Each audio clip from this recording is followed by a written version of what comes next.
कि इस देश की अर्थव्यवस्था को, इस देश की 80% जनसंख्या कृषि पर निर्भर करती है, लेकिन इस देश की 8%, 11% मात्र खेतों में पानी पहुंचा है, वो भी अर्थशास्त्र की भाषा में। सच्चाई हम यही देख रहे हैं, जिस क्षेत्र में हम आते हैं वहां पर 12 महीना पानी मिले ऐसा 1% भी खेत नहीं है, 1% भी खेती करने योग्य जमीन नहीं है। आखिर इस देश की गरीबी कहां से समाप्त होगी? इसलिए मैं धन्यवाद देना चाहता हूं इस बार अपने वित्त मंत्री जी को और भाई नरेंद्र भाई मोदी जी को कि उन्होंने कृषि को प्राथमिकता दिया। शायद हिंदुस्तान तब तक राहत का सांस नहीं लेगा जब तक इस खेत में यहां के खेतों में पानी नहीं पहुंचेगा।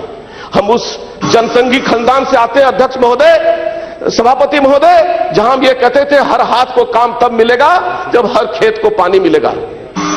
सभापति महोदय, मैं 2 मिनट में अपनी बात समाप्त करता हूं।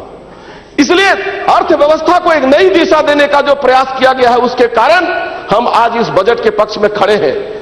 सभापति महोदय, मैं आपके माध्यम से सिर्फ अब झारखंड, जिस राज्य से मैं आता हूं, मैं आपसे निवेदन करना चाहता हूं। वो राज्य अपराधियों और उग्रवादियों के पीड़ा से पीड़ित है।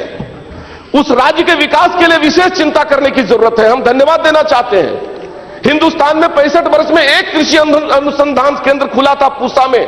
इस बार बजट में झारखंड को उसी प्रकार का एक केंद्र दिया गया और एक साथ बजट में 2 केंद्र दिए गए, एक आसाम को, एक झारखंड को। वैसे और भी संस्थान झारखंड को मिले, ये मैं आपसे प्रार्थना करना चाहता हूं। इसके साथ ही झारखंड भारतीय जनता पार्टी के द्वारा बनाया हुआ राज्य है, उसको एक प्राथमिकता माननीय वित्त मंत्री महोदय आगे के विकास के दृष्टि से दें। मैं आपसे प्रार्थना करना चाहता हूं, जंगल का वह राज्य आज उग्रवादियों और अपराधियों के चुंगल में फंस गया है, उससे मुक्ति दिलाने के लिए आप रास्ता दिखाने का काम करेंगे। इसी भरोसे के साथ मैं इस प्रस्ताव का समर्थन करते हुए अपनी वाणी को विराम देता हूं।